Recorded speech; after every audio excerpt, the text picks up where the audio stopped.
श्री स्वामी समर्थ. आपण ज्या दिवसाची आतुरतेने वाट पाहत आहोत तो दिवस लवकरच येत आहे आणि तो म्हणजे मराठी नववर्षाची सुरुवात, गुढीपाडवा. धार्मिक मान्यतेनुसार गुढीपाडवा हा एक भारतीय सण आहे जो विविध राज्यात विविध नावांनी साजरा केला जातो. हिंदू दिनदर्शिकेप्रमाणे चैत्र शुद्ध प्रतिपदेला हा सण महाराष्ट्रात साजरा केला जातो.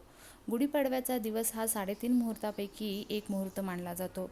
या दिवशी दारी उभारलेली गुढी हे विजय आणि समृद्धीचे प्रतीक आहे असे मानले जाते.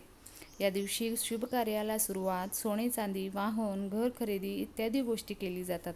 पण तुम्हाला माहिती आहे का, यंदा गुढीपाडव्यासाठी गुढी कशी उभारावी आणि त्याला कोणते वस्त्र वापरावे जेणेकरून तुमच्या आयुष्यात सुख समृद्धी येईल.